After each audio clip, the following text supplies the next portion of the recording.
Now listen, of lately, I've had a lot to say about Cenk Uygur as well as Anna Kasparian. But this clip for me, he's justifying everything that it is that he's saying because I genuinely believe everything that it is that he says in this clip, the majority of the world are standing by and we're thinking the exact same thing. And in this exchange, it gets really, really, really heated. As usual, let's watch the clip in full. I'm going to give you guys my thoughts, commentary, and perspective towards the end. Let's get into it. At all. It's if you can look at some of the footage, and you know, I'm someone that says if I wasn't there in person and I only saw it on TV, I'm going to have questions. But the amount of footage, the amount of live streaming, everything that happened on October 7th, and to say that there weren't atrocities committed, I mean, it's you know, I think war's violent. I know war's violent. War's permanent. War can be very scary, but the moment you start taking children as prisoners and then taking them across borders, that's a big problem. That's on a number of reasons, not just moral reasons. But if you can't tell the truth about something right in front of your face, why would we think that a ceasefire negotiation is going to take place in good faith? Whenever someone starts using so many words and talking over themselves, and when an argument starts, they don't listen to the other side. It's a very frustrating, especially on the first Monday of the week. Yeah, Cenk Uygur, welcome back to Uncensored. To you. What did you think of it? I mean, I just felt after half an hour talking to that guy that I just can't see any deal really working here because there's so little trust on both sides. Hamas hate the Israelis hate Hamas. You can have any kind of peace deal in principle that you want to try and conjure, but is it really going to stop these guys wanting to kill each other? Yeah, of course we can have a peace deal. So Israel and Egypt have had a peace deal for decades. The necessity is for Israel to want a peace deal. So look, you know, that conversation didn't move me at all as to why that particular peace deal isn't going to work. Hamas has agreed to give up its weapons. That's of the deal. Which, by the way, you know, I'm on the left, but if this deal held, I would give Trump a lot of credit because the Israelis claimed they wanted the hostages back and they wanted Hamas to disarm, and Trump got both of them. Now Israel says, no, we don't want the deal, and we're going to keep 70% of Gaza. So, Piers, you know that I said on this show that this was never about self-defense. It was about land acquisition. And here they are sitting on 70% of Gaza. They basically forced over 2 million Palestinians into 30% of Gaza, which is an open-air concentration camp. So, you know, you asked them about how they took hostages. You know, I think that they shouldn't have killed any civilians and they shouldn't have taken any hostages. Now, Israel takes thousands upon thousands of hostages. They never charge them with any crime. They don't even bother to pretend that they did anything wrong. Then they systematically torture and rape them. So what Israel has done is demonstrably way, way worse than Hamas. So in terms of the hostages, in terms of the occupation, in terms of 70 times the civilians killed, we all know why we don't have peace. There's only one reason, and it's Israel. So Israel says no to the deal that Trump and Hamas just did. They say no to the deal that Trump did with Iran. They say in that memorandum of understanding, they have to leave Lebanon. And Israel says, no, we're never going to leave southern Lebanon. This was always about greater Israel. And America, you owe us. You owe us your military. Now 18 Americans have died, and apparently they owed Israel their lives.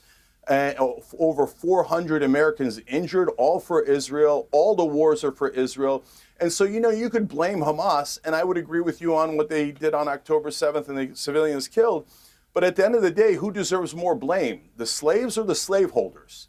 Obviously, the slaveholders, obviously Israel. So they say, well, look, maybe we might liberate you if you grovel at our feet. But then, you know, us, we never listen to any peace deal, so we probably will defy it anyway.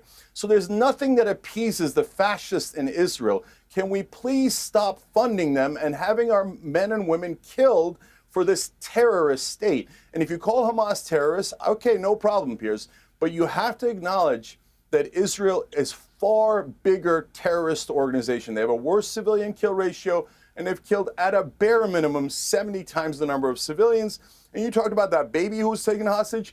They incinerated 23,000 children. Why are we helping these Nazis? Okay, Matt Tardio, welcome back to you to Uncensored. What is your response to Cenk Uygur? Hey, Cenk, listen, I'm holding in front of me the Hamas charter from 2017. Can you point to me where it states what the actual land of Palestine consists of that they say is being occupied right now? Do you know what it actually says? So you know that. I don't care about the Hamas charter. I care about the Palestinian. Okay, well, you people. should. No, okay, B, so okay, I know so, what happened in hold on, 1948. Cenk, Hey, does Israel exist? Hold on, Cenk. I asked you a specific question. Okay, does Palestine You had your chance. exist? No. I asked you a specific question and you didn't want to. So I'm going to read it for you. This is my response. No, I don't give a damn about their charter. Cenk, Why this would is I care? important. No, Israel because voted this is Hamas's stance. to You don't care enslave about the this charter? Palestinians forever. You don't care so about how do you this? about, You don't how care do you about feel what about they're the Well, I'm saying? state of interested. Israel Hang on. enslaving the You don't care Don't about talk your over official each other. stance? Please don't talk over each other. I'm interested in So, hearing it. So, Matt, read it to us. Yeah, so this is from paragraph 2, the land of Palestine. Palestine, which it extends from the River Jordan in the east to the Mediterranean in the west, and from Ras al-Nakura in the north to al-Rashash in the south, is an integral territorial unit. It is the land and the home of the Palestinian people. The expulsion and banishment of the Palestinian people from their land and the establishment of the Zionist entity therein do not annul the right of the Palestinian people to their entire land and do not entrench any rights therein for the usurping Zionist entity. When they talk about occupation, they're not talking about Gaza, because both Cenk, you, we all know that there were 0 Israeli troops inside of Gaza on October 7th. Further, when you gave that interview to that spokesperson, you asked him specifically, whether they're going to lay down their arms, how it's going to go. He continued to state that they were going to resist. And what does that resisting basically consist of? Well, we can refer to paragraph 25 in their charter. Resisting the occupation with all means and methods is a legitimate right guaranteed by divine laws and by international norms and laws. At the heart of these lie armed resistance, which is regarded as a strategic choice for protecting the principles and the rights of the Palestinian people. By all means and methods. Cenk, all means and methods would include rape, it would include murder, it would include burning down villages, and all of those things. And you want to sit back and you want to paint them and say they're not a terrorist entity and the United States should stay out of it. You're a U.S. citizen, are you not? I didn't say that. Oh, no, wait, you're not. Oh, I'm sorry, Joe Kent. You had stated that. No, Joe I Kent, am a U.S. citizen. I didn't say they weren't a terrorist organization. You're doing stupid Israeli talking points, and I'm very happy to answer them. This isn't an Israeli. Hold on. This isn't an Israeli talking point. This is a Hamas talking point. Further, you're a U.S. citizen. You said that we shouldn't do anything about them. What about the U.S. citizens? Namely, let's go with the last one that Hamas killed, Hirsch Goldberg. He was taken hostage. Should the U.S. have sat idly by and allowed this radical terrorist organization to take U.S. citizens and kill them? What's your stance on that? And Joe, now he's asked me another question. Okay, now you've asked me a number of questions. Can I answer them? Absolutely. Okay. I'd love to hear your So excuse. number one, okay, here we go. So number one, Israel has killed 10 U.S. citizens in the last 3 years. No one has been arrested. So our government is saying Israel is allowed to murder U.S. citizens, and we won't ask them to even arrest the people who did it. So that is how little the Israelis think of U.S. citizens. They take our money. They've taken over $300 billion. We haven't sent a dime to the Palestinians. All we do is fund the endless genocides and wars of Israel because they bribe 94% of our Congress. They bribe people like you and people in media to pretend that they're innocent. Now, the reality is... How am I bribed, Cenk? Hamas is are you fighting alleging back that I'm against being an paid? occupation... How am I bribed? No, I don't care. Maybe you grovel to Israel for free. I don't really care why you suck up to Israel when you should be caring about America and our American boys and girls that are dying for Israel for no damn reason, and all of our money being stolen by the Israelis for no reason, and you come on here about, the Palestinians resist their occupation in the wrong way. Hey, I thought I was going to get to answer. Well, until you come in here crying about, the Israelis. Okay, no. So every time he talks over me, so you say, the Israelis are murdering and taking hostages, and for 80 years they've pulverized the Palestinians. And by the way, you mentioned from the river to the sea. Netanyahu has said Israel is going to take from the river to the sea. Hamas's charter is entirely theoretical because they have no power to execute it. Israel actually is executing from the river to the sea, and they did a genocide, and they murdered over 76,000 people to do that. And you say, oh, what Israel does from the river to the sea, when they murder 23,000 children, no big deal. But when the Palestinians dare to fight back against their enslavement, all of a sudden, I can't believe what terrorist Palestinians are. It's the least they could do to fight back against those monsters. So the least that Hamas could do to fight Israelis back. are the core monsters here. Hold on, this is clear. The least I will let Matt quickly respond to what you just said at the end. The least that Hamas could do to fight back against the monsters was October 7th. That's your stance, to be clear. No, I didn't say October 7th. I said fighting back in terms of resistance against our military. Oh, resistance. And right now, Israel has a worse civilian kill ratio than Hamas. So if I acknowledge that Hamas is terrorist, then you must acknowledge, that Israel is worse terrorist. Far worse terrorist. That's not true. Okay, and Piers, will you acknowledge that the Israeli government is a terrorist government? Gentlemen, I want to segue to Iran before we run out of time. Joe. So I'm going to go ahead and leave that there. I'll leave a link in the description so you can check out the full exchange if you want to. But did you guys see what it is that Matt tried to do towards the end there? The gotcha. Now, everybody knew what it was that Cenk was referring to. He was obviously referring to the resistance that it is that Hamas are putting up against Israel. But what he tried to do is he tried to position it and play it as, oh, October the 7th is the least Hamas could do. He knew exactly what it is that he was doing there. And the reason why these people do these things is because it's performative for them. They're not really interested in having dialogue, a real conversation.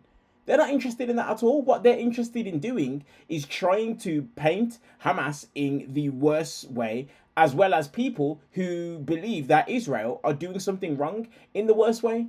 Now, Hamas, people don't have to do that much to paint Hamas in a bad light because Hamas are a terrorist organization.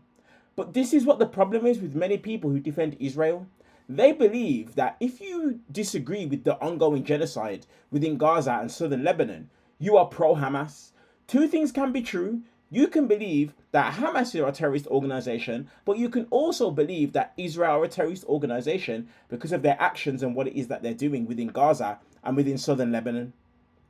Now, Cenk made a few points throughout this exchange that was really, really good in my opinion. The point where he said, in regards to if it were about self-defense, the conflict would be over because the hostages are back. But it didn't, because the objective was always the Greater Israel Project. And what that means is that it means expanding Israel's borders and expanding the lands that it is that Israel has. And now furthermore, Matt bringing up a document regarding what Hamas say means absolutely nothing. That's like me waking up tomorrow and saying the United Kingdom has to abide by these laws because I say so. But guess what? I have no power. Who am I? I'm no one. So it means absolutely nothing. So bringing up a document that Hamas speak about means absolutely nothing because they have no power. But furthermore, guess what? Like we said, just because we disagree with what Israel is doing within Gaza and southern Lebanon, that doesn't mean that we agree with Hamas. We are not Hamas defenders. We are not. But any Israel defender, as well as anybody within this Israel administration, all they simply have to do is take a look at Israel's standing in the world. There's a reason why so many people are against Israel and what it is that they're doing. Let me know your guys' thoughts on this exchange in the comment section below. And as usual, do all the usual stuff. Hit the thumbs up button, hype up the video, and hit the subscribe button. We're less than 9,000 subscribers away from 100,000 subscribers. Help us get there. See you guys in the next one.